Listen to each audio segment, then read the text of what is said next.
In October 2024, my colleague Tim Buckley testified before the Assembly Tourism, Gaming, and the Arts Committee to advocate for the passing of two important bills related to college athletes and sports betting. The bill you have today, as well as S3300 84398, which would implement increased anti-harassment measures. In November, I testified before the same committee in support of this bill. I am proud that the committee voted unanimously in favor of the bill, demonstrating that protecting student athletes from harassment is a bipartisan issue that everyone can agree on. As you all consider the merits of S3080, I would like to provide some context as to what the NCAA is seeing across the country in terms of the rise of legalized sports betting, changing state policies, and its impact on the over 500,000 student athletes we support. As you heard in the Senator's statement, currently about 38 states, soon to be 39 in DC, have legalized sports betting. About 23 allow prop bets in some capacity. With our advocacy, 4 states, Ohio, Maryland, Vermont, and Louisiana, have amended their gaming policies in the last year to 18 months to no longer accept individual prop bets on college athletes. And in 2025, 7 states, Connecticut, Georgia, Maryland, Minnesota, Missouri, New Jersey, and North Carolina, plus the federal government, have introduced legislation to ban such wagers, just like this bill. As you heard in the Senator's statement, NCAA surveys and gambling education courses have found that 67% of students living on campus are sports bettors. 41% of college students who bet on sports bet on their own school, their own teams.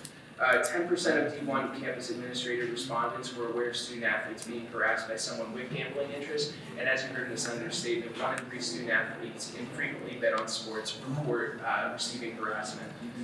Unfortunately, stories of better harassment are far too frequent. When I spoke in favor of A4905 in November, I told the committee stories that have become all too common in college sports, like UNC basketball player Armando Baycott saying he received hateful messages when he didn't get enough rebounds during a March Madness game in which his team won. Auburn football player Peyton Thorne sharing that bettors contact him on Venmo after their bets don't hit, or even a D1 head football coach who called me to say that his star quarterback broke down in tears after a game because of the messages he received on Instagram.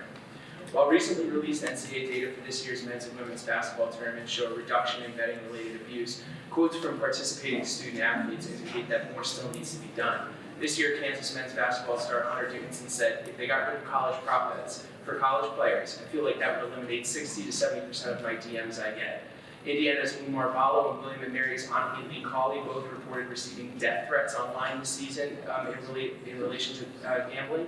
And after R.J. Lewis Jr. deleted his social media, St. John's announcer Brandon Tierney said, to hear R.J. Lewis's social media was flooded with such hate and negativity is a sad reflection of where we are and who we've become, attacking a young man over a bet. We believe allowing individual college prop bets negatively impacts student athletes in several ways. Prop bets attach an individual student athlete to a bet and therefore increase the likelihood of betting harassment being targeted specifically towards them. Prop bets increase the risk of insider information being solicited and/or leveraged to manipulate betting markets. You have to keep in mind that unlike a professional athlete, a college athlete is in the same dining halls and the same dorms. They're much more likely to be introduced or met by shady characters.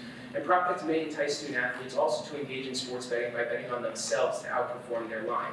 And then finally, prop bets increase the risk of spot fixing. It's very difficult to fix an entire match, but it's much easier to go after just one player or group of players and fix matches that way. Finally, there's also precedent for removing certain types of bets. In October, every leading sportsbook voluntarily removed certain NBA player prop bets because the association raised integrity concerns. Notably, the sportsbooks made no mention of fears of bettors flocking to the black market in their decision.